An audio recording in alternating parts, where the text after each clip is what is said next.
Hello. चलो आज हम करने वाले हैं integration of a greatest integer function. मतलब जो ग्रेटेस्ट इंटीजर फंक्शन होते हैं उसका इंटीग्रेशन कैसे करेंगे लिमिट के साथ। हमारे पास में अगर दिया हो रहे तो दो तरह के क्वेश्चन मैंने उठाए हैं और दोनों क्वेश्चन को करने की कोशिश करते हैं जिससे कि आपको आगे चल के दिक्कत ना हो कि ग्रेटेस्ट इंटीजर फंक्शन का इंटीग्रेशन कैसे करेंगे।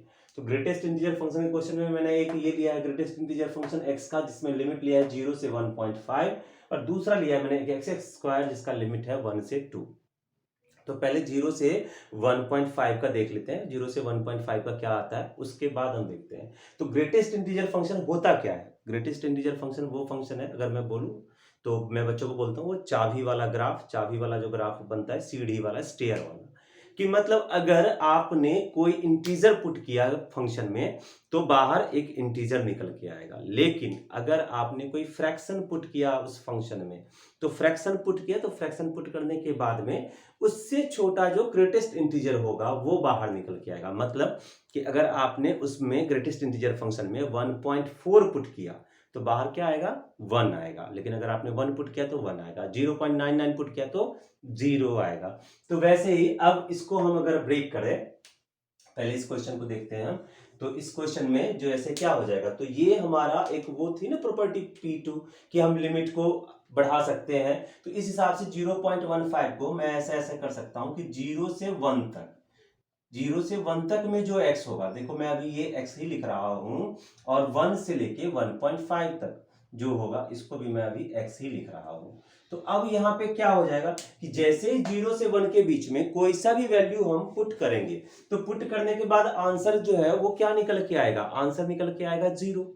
0 से 1 में अगर आप कुछ भी पुट करेंगे 1 को नहीं इंक्लूड कर रहे हैं 0 से 1 इंटरवल में हम कुछ भी पुट करेंगे तो ये आंसर निकल के आएगा 0। यानी कि ये जो x है ये 0 के केस में ये क्या हो जाएगा हमारा भैया ये हो जाएगा 0 से 1 पे 0 dx। इसको मैं देखता हूं तो ये इसका तो इंटीग्रेशन सीधा आ गया 0। तो 0 से 1 का हो जाएगा 0 ग्रेटेस्ट इंटीजर फंक्शन में।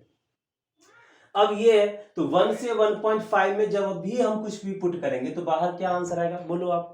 1 से 1.5 में कुछ भी पुट करेंगे तो आंसर हमारा आ जाएगा 1। तो 1 आंसर आ गया तो मतलब ये हो गया हमारा 1 dx और 1 से 1.5। अब 1 का इंटीग्रेशन तो पता है ना क्या होता है। तो 1 का इंटीग्रेशन हो जाएगा हमारा क्या हो जाएगा 1 का इंटीग्रेशन x यानी कि dx है और 1 से 1.5 और इसको हम कर देंगे 1.5 minus 1 that is 0.5। So answer equal to 1/2। Clear. इतनी छोटी सी बात की हमने कि इसको हमने सिंपल कर दिया 1.5 माइनस 1 कर दिया। ठीक है कोई दिक्कत कहीं पे नहीं आया होगा मेरे हिसाब से। अब ठीक है अब देखो एक्स स्क्वायर में अब एक्स स्क्वायर के केस में क्या होगा जैसे इसको मैंने लिया इंटरवल तो इसका इंटरवल कहां कहां बनेगा। तो इसके इंटरवल बनने में क्या है कि 1 से 2 के बीच में।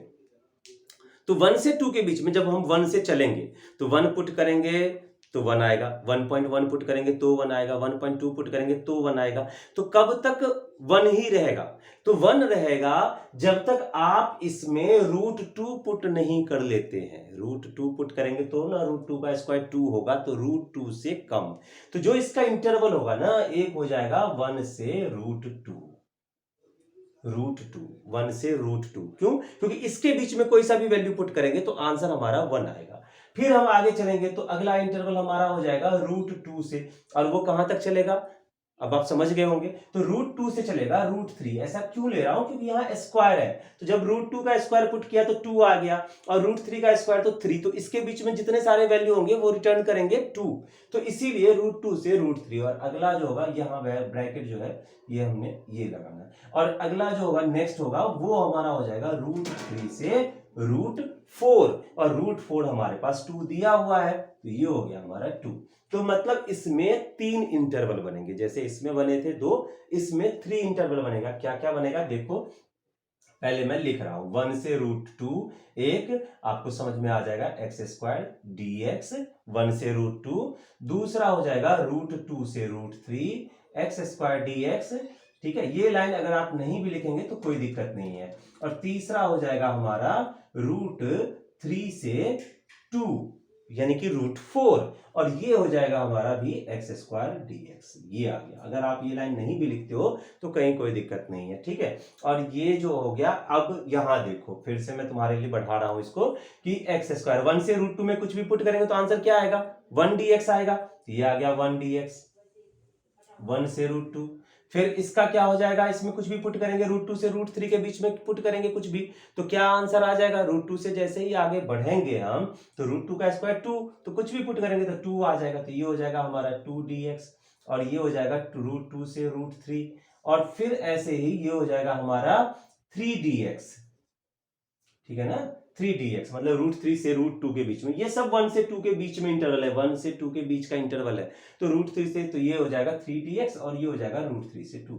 अब इसका इंटीग्रेशन कर देते हैं। इसका क्या हो जाएगा x, इसका क्या हो जाएगा भैया, x हो गया, ये हो गया 1 से √2, और इसका इंटीग्रेशन क्या हो जाएगा 2x, ठीक है, 2 को बाहर कर दिया मैंने, √2 से √3, और इसका हो जाएगा 3x, ठीक, √3 से 2। अब वैल्यू पुट कर दो तो ये हो गया √2 माइनस 1 प्लस 2 इंटू √3 माइनस √2, ये आ गया हमारे पास में √3 माइनस √2, और प्लस 3 इंटू 2 माइनस √3। एक लाइन चाहिए तो आप चाहो तो इसको थोड़ा सा हम सॉल्व कर लेंगे, ठीक है, एक लाइन हम इसको कर लेंगे। ये तो आप भी कर सकते हो, √2 माइनस 1 प्लस 2 √3 माइनस 2 √2 प्लस 3 2 जा 6 माइनस 3 √3।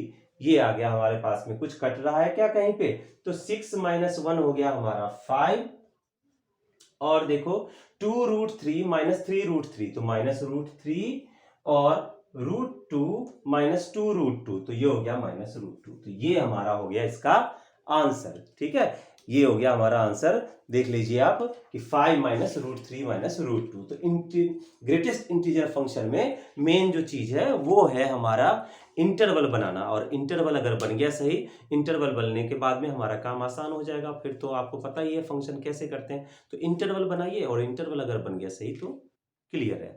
Okay, thank you. अब समझ में आ जाएगा। अगर कहीं कोई दिक्कत हो तो आप मुझे कमेंट कर सकते हो, और कमेंट करोगे, और नंबर भी मेरा पता है, व्हाट्सएप नंबर भी पता है, तो आप वहां पे भी पूछ सकते हो। Thank you. ओके।